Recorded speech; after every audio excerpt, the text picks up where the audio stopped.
श्रीगुरून् वैष्णवांश्च श्रीरूपं साग्रजातं सहगणा रघुनाथान्वितं तं सजीवं साद्वैतं सावधूतं परिजनसहितं कृष्ण चैतन्यदेवं श्रीराधा कृष्णपादान् सहगणललिता श्रीविशाखान्वितांश्च अज्ञाननिरतिरुपैते ययाभिशोषं भक्ति परापि भजते परिपोषमोचे तात्वं परं स्फुरति दुर्गममाप्यजस्रं सद्गुणभृत् स्वरचितां प्रणमामि गीताम्।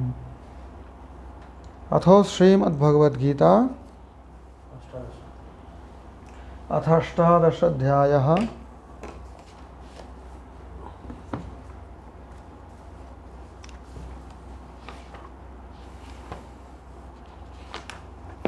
सप्तदशः श्लोकः।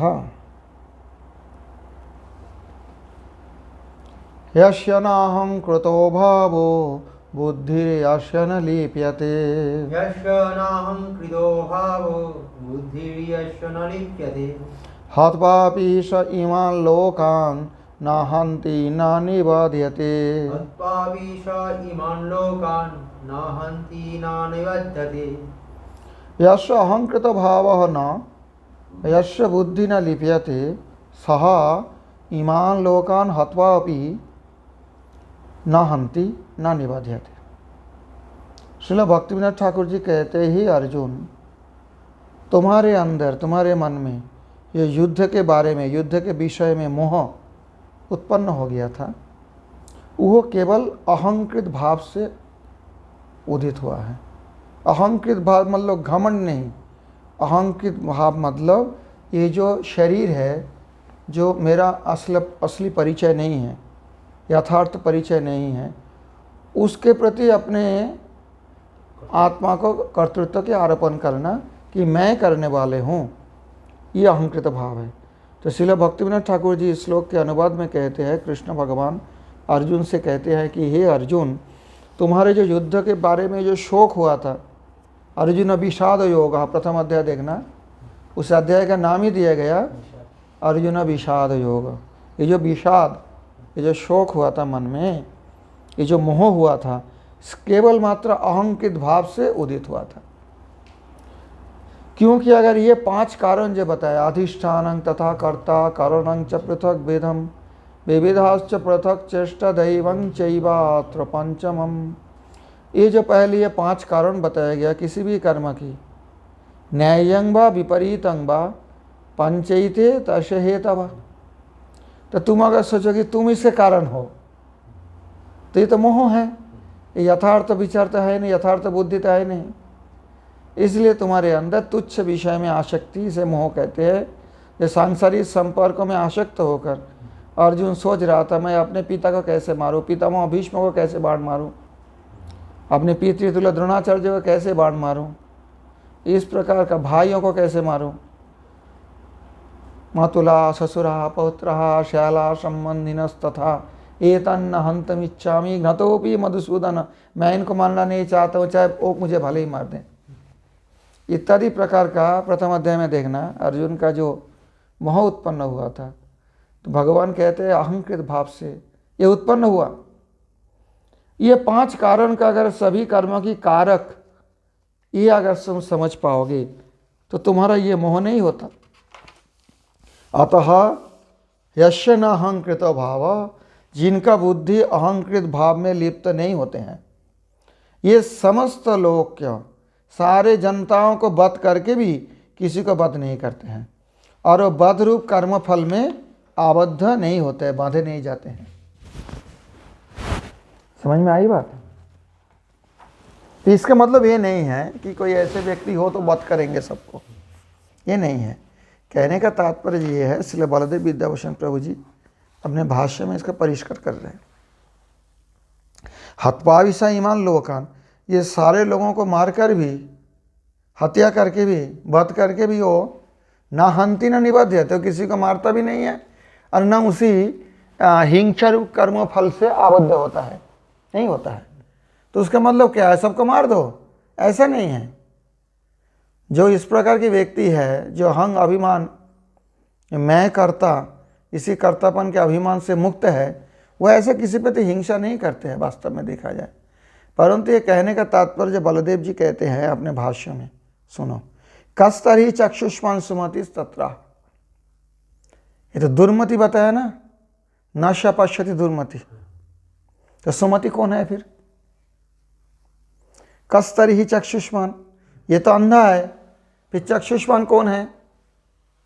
कहा तरी कहा चक्षुष्मान, कहा सुमति, तत्राह, ये पूर्व पक्ष आ गया ना।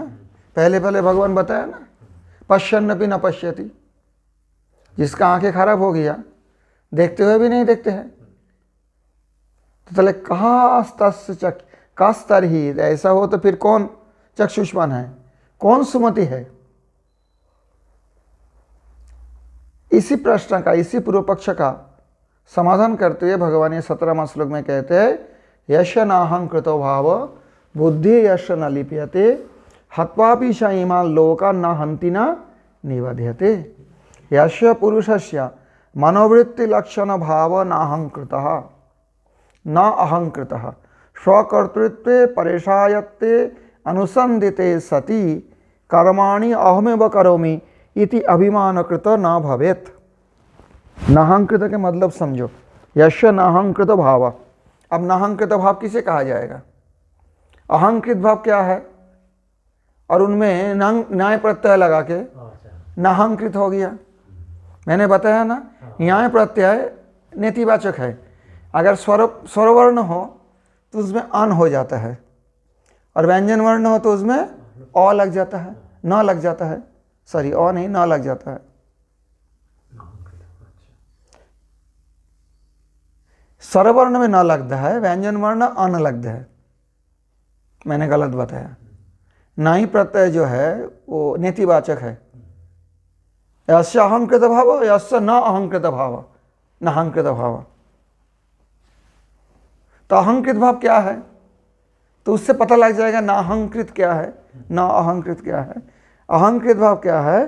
स्वकर्तृत्वे परेशायत्ते, अपना जो कर्तृत्व है वो भगवान के आयत्त में है, अधिकार में है, ऐसा अनुसंधिते सति, इस प्रकार जिसका मन में अनुसंधान है, चिंतन है, आपने कर्तृत्व है, ये नहीं कहेंगे कि मैं नहीं, भगवान मार रहा है इनको, बस समझो।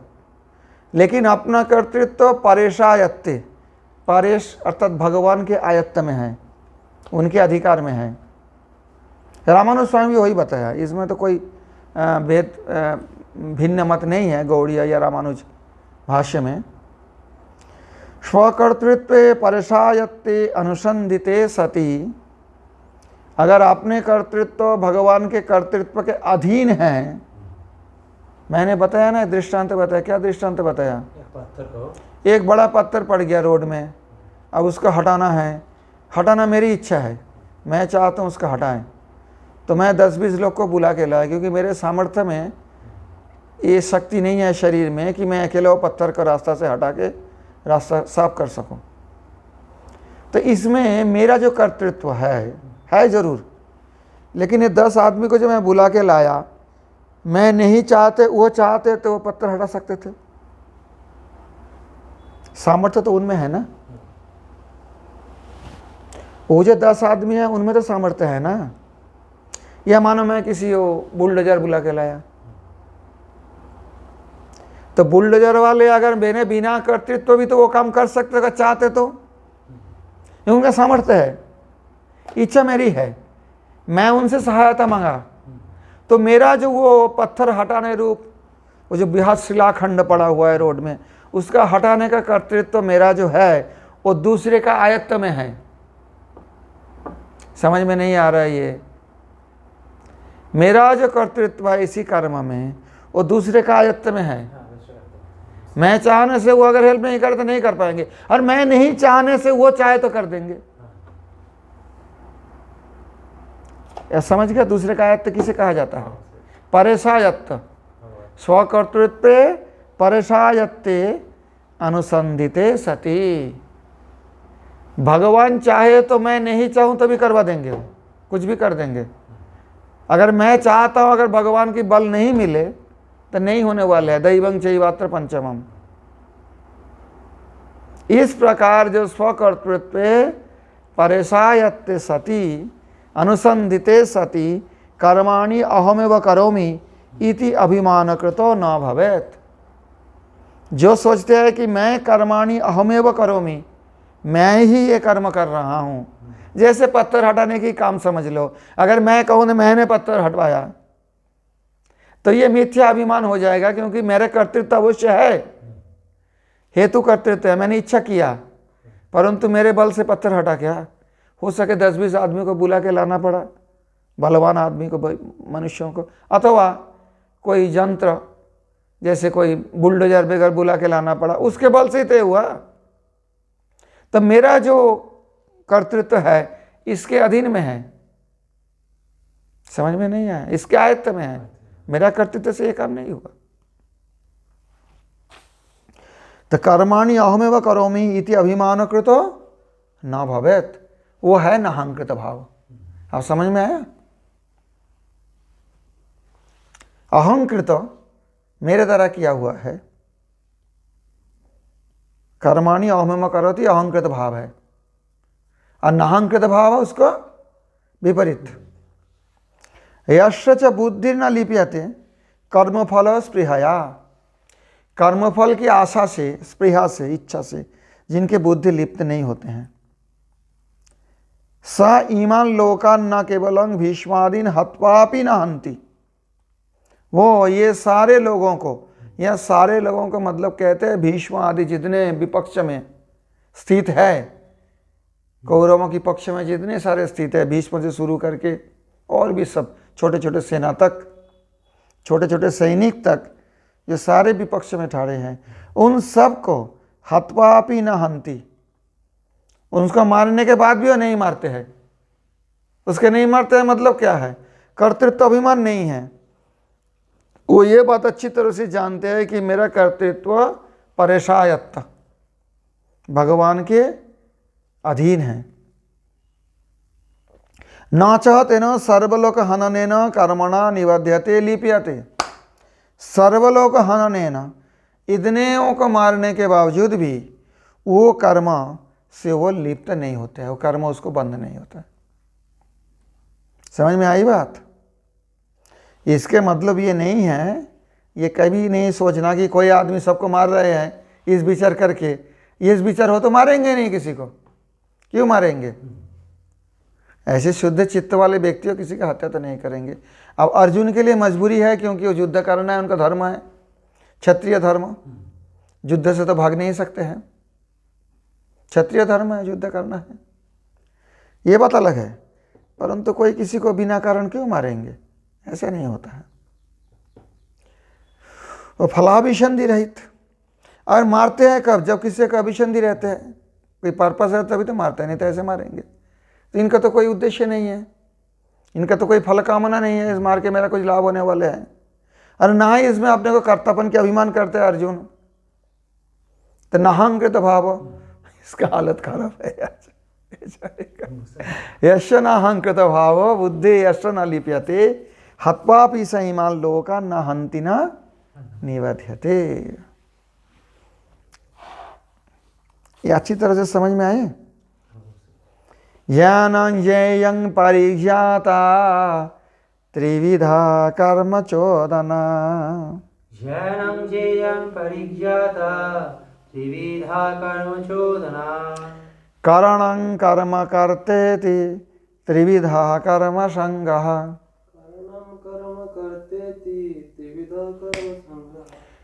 करणं कर्म कर्तेति त्रिविधा कर्म संग्रह। करणं कर्म कर्तेति त्रिविधा कर्म संग्रह। अब कर्म प्रवृत्ति के हेतु 3 हैं, ज्ञान, ज्ञेय, परिज्ञाता। ज्ञान मतलब किसे ज्ञान कहा जाता है? ज्ञान किसे कहा जाता है? जिसके द्वारा कोई वस्तु को जाना जाता है उसे ज्ञान कहते हैं। साधारण रूप से जिससे द्वारा कोई वस्तु को जाना जाता है, जिस वस्तु को जाना जाता है वो ज्ञेय होता है। समझ में आई बात? जिस वस्तु को जाना जाता है ज्ञेय होता है, अर्थात अनुवीक्षण यंत्र के सहारा से, उसी ज्ञान से छोटा छोटा बैक्टीरिया को देखा जा सकता है, जाना जा सकता है। ज्ञानं ज्ञेय परिज्ञाता, और जानने वाले, कौन जानता है? कर्ता। जो जानते हैं ज्ञान के सहारा से वो ज्ञेय वस्तु को जानते हैं। त्रिविधा कर्म चोदना, करणं कर्म करतेति त्रिविधा कर्म संग्रह। और तीन कारक है। कर्म चोदना के मतलब कर्म प्रवृत्ति के हेतु, अथवा चोदना शब्द से विधि भी होता है, चोदना शब्द से प्रेरणा भी होता है। संस्कृत में चोदना शब्द जो है उसका दो अर्थ में भी मुख्यतः प्रयोग होती है, और भी अर्थ हो सकता है। एक होता है प्रेरणा, एक होता है विधि। तो ये तीन होता है कर्म की प्रेरणा। ज्ञानं ज्ञेयं परिज्ञाता, त्रिविधा कर्म चोदना, करणं कर्म करतेति त्रिविधा कर्म संग्रह। संग्रह मतलब कर्म का आश्रय। क्या चीज है? करण, कर्म, कर्ता। करण क्या होते हैं?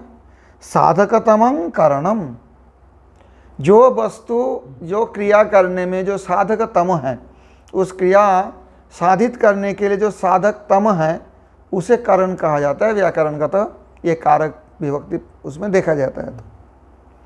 और कर्म क्या होता है? कर्तुर अभीप्सिततमं कर्म, कर्ता के जो सबसे ज़्यादा अभीप्सित है, ईप्सिततम कर्म, उसे कर्म कहते हैं। समझ में नहीं आई? मासेषु अश्वं बध्नाति, ईप्सिततम कौन है? मांस का खेती किया, उड़द का खेती किया, परंतु हो सके किसी बारिश फारिश किसी कारण से, आंधी फांधी कारण से उड़द बिगड़ गया, तो क्या किया मालिक? घोड़े को लाके खेत में बांध दिया। ये घोड़ा कुछ खा लेगा, ऐसे तो बिगड़ गया काम, उड़द हुआ नहीं अच्छी तरह से। तो इसके ईप्सित, ये जो कर्म है, जो घोड़े को बंधन रूप खेत में लाके घोड़े बांध दिया, इसमें ईप्सिततम क्या है? उड़द है या घोड़ा है? घोड़ा है। उड़द होते तो फिर घोड़ा खिला गया उड़द को, तो उसका तो रक्षा करेगा। तो इसलिए घोड़े में लगता है कर्म कारक। घोड़ा होता है कर्म कारक, कर्म ने द्वितीय द्विवचन लग जाता है, मासेषु अश्वं बध्नाति। और जो उड़द है उसमें अधिकरण कारक लग जाता है, कर्म कारक नहीं, ईप्सिततम नहीं है। कर्ता का ईप्सिततम उड़द नहीं है, कर्ता का ईप्सिततम क्या है? घोड़ा है, कि घोड़ा खा ले, ये तो चाहते हैं ना। तो इसलिए वहां कर्तुर ईप्सिततमं कर्म। आप कोई कह सकते हैं मांस ईप्सिततम है, तो फिर घोड़े का क्यों बाधा है मांस में? मांस तो उसकी इच्छा नहीं, जानते हैं मांस मिलेगा भी नहीं, क्या करना, घोड़ा खा ले। तो घोड़ा उनकी ईप्सिततम है, मांस नहीं है। इसलिए मासेषु अश्वं बध्नाति, पाणिनि व्याकरण में इसका दृष्टांत दिया गया, व्याकरण सिद्धांत कौमुदी में। तो कर्तुर ईप्सिततम कर्म, और जो कर्ता होता है, जो करने वाले, कर्ता, कर्तृकारक प्रथमा होता है उसमें। कर्तृकारक में प्रथमा होता है, तृतीया भी होता है, अगर कभी कभी हो जाता है तो, इनडायरेक्ट स्पीच हो तो। जो भी हो, तो यह और परिज्ञाता तीनों है कर्म चोदना। कर्म के प्रवृत्ति हेतु बोलो या कर्म के विधि बोलो। और करणं कर्म करते तीनों लेकर कर्म का आश्रय बनता है। एक तो करने वाले होना चाहिए, कर्ता, और उसको साधकतमं कारणम, साधन करने में सबसे ज्यादा प्रयोजनीय आवश्यक वो है करण। और कर्म क्या है? ईप्सिततमं कर्म। तो इस प्रकार से श्रील भक्तिविनोद ठाकुर जी कहते हैं ज्ञान ज्ञेय परिज्ञाता ये तीनों कर्म चोदना है, और करण कर्म कर्ता ये तीनों कर्म संग्रह है। वास्तव में 6 कारक है, जानते हो? कर्तृकारक, कर्म कारक, कारण कारक, उसके बाद होता है अपादान कारक, अधिकारण कारक, संप्रदान कारक। और इसमें अलग अलग विभक्तियां लगती है। समझ में आई बात? कारक विभक्ति पढ़े हो? कुछ नहीं पढ़ा? तो इसमें 3 कारक कर्म का आश्रय होता है, कर्तृ, कर्म, करण। समझ में नहीं आई? 3 बताया गया। कर्म का प्रेरणा है। श्रील भक्तिविनोद ठाकुर जी कहते हैं अपने व्याख्यान में, मानव कर्तृक जिस प्रकार के कर्म क्यों ना हो, किसी प्रकार की कर्मकृत हो, उनमें 2 अवस्था है। एक होता है चोदना, एक होता है संग्रह। पहले तो कर्म करने की प्रेरणा होना चाहिए ना।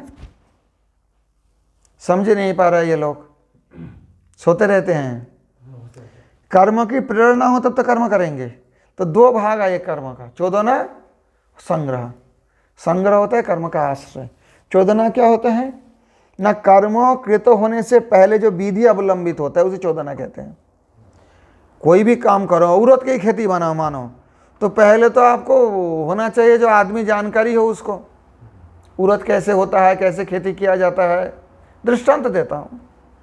और उसके लिए उनके जो उपकरण है, औजार होना चाहिए, फावड़ो हो या हल, हाँ, बलद हो, जो कुछ औजार चाहिए, बीज हो, खाद हो, पानी का साधन हो, ये सब करण।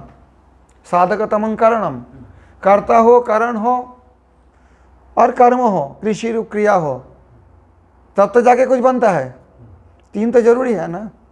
तो सबसे पहले क्या होता है? चोदना, प्रेरणा। और इनमें 3 है, ज्ञानं, ज्ञेयं, परिज्ञाता। चोदना शब्द का अर्थ है प्रेरणा। प्रेरणा ही कर्म के सूक्ष्म अंश है। अर्थात कर्म का स्थूल सत्ता प्राप्ति से पहले जो वैज्ञानिक सत्ता रहते हैं, वैज्ञानिक मतलब साइंटिस्ट नहीं समझना, वैज्ञानिक मतलब अनुभव पूर्वक ज्ञान, इसे विज्ञान कहते हैं। ऐसे जो वैज्ञानिक सत्ता रहते हैं उसे प्रेरणा कहते हैं। अब समझ नहीं पा रहे आप लोग, खेती का दृष्टांत दूं, कुछ भी खेती करो, उड़द की मैं बता रहा हूँ, उड़द की समझो, तो उड़द की खेती करोगे तो उसमें क्या होगा? पहले तो एक प्रेरणा होना चाहिए, चोदना होना चाहिए। जो खेती करेंगे, करके ये मिलने वाले हैं, ईप्सिततम क्या होगा? उड़द। तो करने वाले तो होना चाहिए जो सोचेंगे मैं करूंगा, तो वो है परिज्ञाता। ज्ञान होता है जिसके द्वारा जाना जाता है कि उड़द कैसे किया जाता है, उड़द के बीज कहाँ मिलता है, उड़द की कब बुवाई करना चाहिए, कब पानी देना चाहिए, कैसे खाद लगेगा, ये सारी बात ज्ञेय है। जिस उपाय के द्वारा ज्ञेय वस्तु को जाना जाता है उसे ज्ञान कहते हैं। तो ज्ञान, ज्ञेय और जानने वाले, ये तीनों होता है कर्म के सूक्ष्म अंश, अर्थात प्रेरणा ही से होता है। समझ में नहीं आए?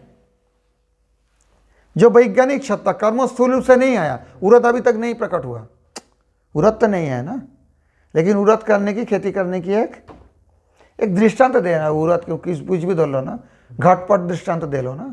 घट बनाने के लिए क्या चाहिए? घट बनाने के लिए कुम्हार चाहिए, और उससे कुछ उपकरण होना चाहिए, औजार, दंड है, चक्र है, चाक होता है, उसमें घुमाएंगे। और उतना से ही नहीं होगा, ज्ञान होना चाहिए। ज्ञान नहीं हो तो कैसे बनाएंगे कलसा मिट्टी से? ज्ञान तो होना चाहिए। तो कुमार होता है कर्ता, ज्ञेय होता है वो कर्म के बारे में जानकारी रखना, कैसे बनाया जाता है, कैसे मिट्टी में पानी कितना मिलाना चाहिए, कैसे वो मिट्टी को मसलना चाहिए, कैसे चक्र को घुमाया जाता है, कैसे हाथ के कौशल से उसको रूप दिया जाता है, ये सब जानने वाले वस्तु है।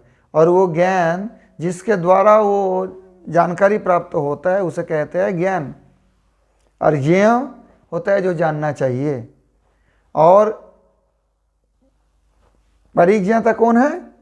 जो कुम्हार होगा या जो काम करेगा। तो ये हो गया सूक्ष्म अंश। अभी तक कलसा बना नहीं है, घट नहीं बना, घट नहीं बना, स्थूल रूप में नहीं आया, लेकिन तीनों चीज तो पहले होना चाहिए। इसका नाम है प्रेरणा।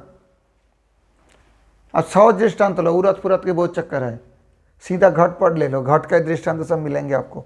वेदांत में जहाँ जाओगे घटपट और नाम में देवदत्त, देवदत्त घर जाएगा, देवदत्त ये करता है, देवदत्त मोटा है, देवदत्त रात को खाता है क्योंकि वो दिन में खाता नहीं होता, मोटा है। पीवा देवदत्त दीवाना भुंगते, देवदत्त नाम को ज़्यादा प्रयोग है। और घटपट यही मिलेंगे प्राय। पट होता है वस्त्र, घट होता है मिट्टी का कलसा। तो आप समझो ये चोदना क्या होता है, सूक्ष्म अंश कर्म का। स्थूल सत्ता कब प्राप्त होगा, जब घट बन जाएगा। लेकिन उसके पहले उसके मन में घट की तो बात बनेगा ना, जैसे बनाएंगे। जो बनाने वाले घट को, जो रूप देने वाले घट को, उनके मन में कर्म का सूक्ष्म अंश पहले आएगा कि नहीं। तो ज्ञान होना चाहिए, ज्ञान होना चाहिए वो, और ये होना चाहिए, और ज्ञाता जो करेंगे। ये तीनों सूक्ष्म अंश है। अब समझ में आई बात। अब घट जब बनेगा क्या चाहिए, देखो इसमें क्रिया के पूर्व अवस्था में, अर्थात अभी क्रिया हुआ नहीं, क्रिया का फल रूप घट बना नहीं है, क्रिया हुआ नहीं तो घट कैसे बनेगा। तो उसमें जो होता है कर्म कारण का ज्ञान होता है, कर्म का स्वरूपगत ज्ञातत्व होता है, और कर्मकर्ता का परिज्ञातृत्व होता है। सर्व प्रकार से जानता है कि नहीं कि घट कैसे बनाया जाता है, तो ज्ञाता होता है, ज्ञातृत्व। ये तीन भाग से विभक्त होता है। और क्रियागत अवस्था में जब क्रिया हो रहा है, अर्थात घट बन रहा है या बन गया है, उस समय में स्थूल आकार में आ जाता है वो। ठीक है, उसमें क्या होता है, कारणं कर्म करते थी त्रिविधा कर्म संग्रह। स्थूल आकार में आए तो कारण होता है साधकतमं कारणम। ये चक्र दंड आदि साधकतम, इसके बिना घट साध्य नहीं बनेगा। साधक के द्वारा साध्य बनता है ना, जिसके द्वारा साध्य वस्तु घट बनवाएंगे, वो साधकतमं कारणम। वो जो कुमार के चक्र दंड आदि वो कारण है। और स्वरूप क्या होगा कर्म का, कर्म का स्वरूप होगा घट। कर्म क्या है, किसको बनाना है, ईप्सिततम क्या है, घट, बस। तो घट हो गया कर्म। तो स्थूल रूप से स्वरूप आ गया। पहले तो मन में था ना, ज्ञानं ज्ञेयं परिज्ञाता त्रिविधा कर्म चोदना चित। समझो, करणं कर्म करते थे त्रिविधा कर्म संग्रह। कोई करता है, उसने घट को बनाया है, घट का स्थूल रूप आया है, साधकतम करण है, तीन में तो हो जाता है ना। कर्म का आश्रय कौन है, घट रूप कर्म जो है, कर्तु का ईप्सिततम कर्म है, कर्ता का ईप्सिततम क्या है, यहाँ घट है। तो उसको जो रूप दिया गया है, उसमें कौन कौन आश्रय है इस कर्म का, स्थूल रूप से करणं कर्म करता। समझ में नहीं आई बात, हाँ। ये दार्शनिक विचार है, अच्छी तरह से समझो नहीं तो मुश्किल हो जाएगा। तो क्रियागत अवस्था में जो स्थूल आकार में आएगा जब, लेकिन एक बात समझो, उसी क्रिया से पहले जो सूक्ष्म रूप था उसी घट का, वो कहाँ था, मन में था। कौन का, कर्ता का, तभी तो घट बना ना। इसलिए है चोदना प्रेरणा। और उसी में भी तीन रहते हैं, ज्ञान ज्ञेय परिज्ञाता। समझ में आई कि नहीं। आप बलदेव जी का भाष्य देखो, बलदेव जी कैसी व्याख्या कर रहे हैं यहाँ, बलदेव विद्याभूषण जी गीताभूषण भाष्य में व्याख्यान कर रहे हैं। ज्ञान कांडवत कर्म कांडे भी ज्ञानादि त्रयमस्ति। जैसे वेदों की ज्ञान कांड है, ऐसी वेदों के कर्म कांड में भी तीन प्रकार की ये है, ज्ञान ज्ञेय परिज्ञाता। तच्च, तो कर्म कांड में भी ये तीनों चीज रहते हैं, कोई कर्म करने के लिए ये भी चाहिए। तच्च सनिष्ठेन कर्मठेन बध्यम इति उपदेशति। तो कौन करेगा ये, जो सनिष्ठ है, जो कर्मठ है, आलसी नहीं है, काम करने वाली, उनके लिए जानकारी होना चाहिए। बध्यम समझने की वस्तु है, इसलिए उपदेश कर रहे हैं यहाँ ज्ञानम इति। अर्थात भगवान अर्जुन से कह रहे हैं ज्ञानं ज्ञेयं परिज्ञाता त्रिविधा कर्म चोदना। ज्ञानं ज्ञेयं परिज्ञाता इति एवं त्रिकयुक्ता कर्म चोदना ज्योतिष्टोमादि कर्म विधि। जो वेद शास्त्र में, मैं तो कुमार का घट का दृष्टांत दिया ये ज्योतिष्टम आदि जो कर्म की वर्णन है स्वर्ग प्राप्ति के लिए, तो ईप्सिततम क्या है? स्वर्ग प्राप्ति, ईप्सिततम स्वर्ग। और जो बाकी उनके जो कर्म विधि है उसमें 3 ही होते हैं, ज्ञान ज्ञेयं परिज्ञाता। चोदना चोपदेशश्च विधिश्चैकार्थवाचिना इत्याभियुक्तत्वे। चोदना के अर्थ उपदेश भी होता है, विधि भी होता है, एकार्थवाची भी होता है। तत्रिकं स्वयं वो व्याख्याति, ये तीनों को स्वयं ही भगवान व्याख्यान कर रहे। जब स्थूल रूप में आएगा तो कैसे होगा? भक्तिवेदांत ठाकुर जी बताया, करणं कर्म करतेति त्रिविधा कर्म संग्रह। करणम क्या है? तत्रिकं स्वयं वो व्याख्याति, भगवान ये तीनों को स्वयं व्याख्यान कर रहे। करण करणम कर्ता, कर्म करतेति त्रिविधा कर्म संग्रह। तत्करणं यज ज्ञानं तत्करणं जायते अनेना इति निरुक्ते है। जिसके द्वारा जाना जाता है उसे ज्ञान कहते हैं। तो ऐसी निरुक्ति अर्थात निरुक्ति शास्त्र के ऐसे विचार से जो शब्द की उत्पत्ति कहाँ से है, समझ में नहीं आई? निरुक्ति होता है शब्द की उत्पत्ति कहाँ से। जायते अनेना इति ज्ञानम, जिसके द्वारा जाना जाता है उसे ज्ञान कहते हैं। जिसके द्वारा घट को जाना जाता है उसे घट का ज्ञान कहा जाएगा। तो अग्निष्टोमादि विधि जो है उसका भी ज्ञान होना चाहिए। करण कारकम इत्यर्थः, इसे करण कारक कहा जाता है। करण कारक क्या होता है? साधकतमम। जब ज्ञान नहीं रहेगा तो साध्य वस्तु को कैसे प्राप्त करेंगे? अरे घट कैसा है उनको जानेंगे नहीं तो घट कैसे बनाएंगे? उसी ज्ञान के द्वारा ही तो जानेंगे घट कैसे है। ज्ञाते अनेन इति, घट बनाने की इच्छा करने से थोड़ी होगा। घट क्या है पहले तो वो जानना पड़ेगा, कैसे बनाया जाता है वो तो जानना पड़ेगा, तब तो ईप्सिततमं कर्म जो है घट बनेगा। ये ज्योतिष्ठम उदाहरण नहीं है, मैं घट के उदाहरण दे रहा हूँ दृष्टांत। जज ज्ञेयं कर्तव्यं ज्योतिष्ठम आदि तत्कर्म कारकम। किसको जानना है? ज्योतिष्ठम यज्ञ आदि के बारे में जानना है, वो कर्म कारक है। अर्थात उस ज्ञान के द्वारा क्या ईप्सित है, क्या कर रहा है? ज्योतिष्ठम करना चाहते हैं, है ना। यस्तु तस्य परित अनुष्ठाने न ज्ञाता, और वह सर्व प्रकार से सर्वतो भाव से परि, ये जो है एक उपसर्ग है, उपसर्गा क्रिया योगे, क्रिया के साथ युक्त होने से प्र परा अप अनु अमो निस निर दुस दुर बियांग नहीं होते, 22 है। अगर कर्म योग होने से यदि उपसर्ग कहते हैं, अलग से अर्थ नहीं है। जब परि एक उपसर्ग है,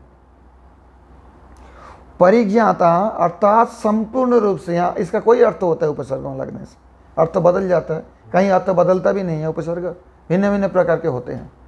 तो यहाँ परि उपसर्ग के तात्पर्य ये है सर्वतो भावेना ज्ञाता, जो ज्योतिष्ठम आदि कार्य को सब प्रकार से जानते हैं, ऐसा यज्ञ करने वाले कर्ता। यस्तु तस्य परितो अनुष्ठानेन ज्ञाता स कर्ता इति कर्तृकारकम। तो कर्तृकारकम, कर्म कारकम और करण कारकम, 3 कारक का प्रयोग हुआ। एवं कर्म संग्रहो ज्योतिष्टमादि कर्म विधि त्रिविधा करणादि कारकत्रय साध्य चोदना संग्रह शब्देर ऐक्यार्थः। कहते ये कर्म संग्रह है, अर्थात ज्योतिष्टमादि के जो कर्म विधि है 3 प्रकार के हैं, करण कारक और कर्ता।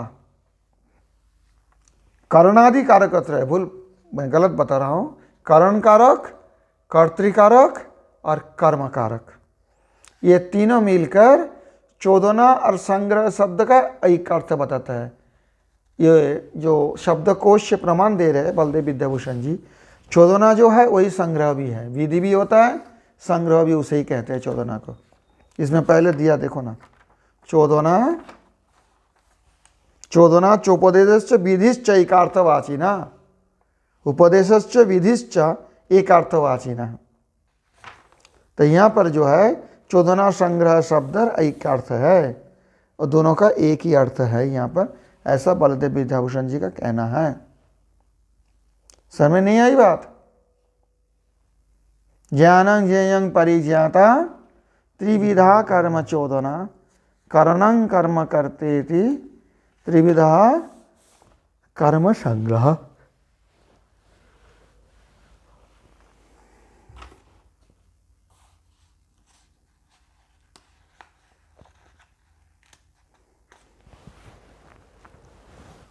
आगे पढ़ोगे ना, आज यहाँ तक रहेगा? हाँ, तो फिर ये 2 श्लोक रहने दो आज। 17-18 इसे अच्छी तरह से समझो, कंठस्थ करो, फिर आगे देखेंगे। गीता सुगीत कर्तव्या केमन्य शास्त्र विस्तरी याशंग पद्मनाभस्य मुखपद्मद्विनिसृता भारतामृत सर्वस्वं विष्णोर् वक्त्राद्विनिसृतं गीता गंगदकं पीत्वा पुनर्जन्म न विद्यते।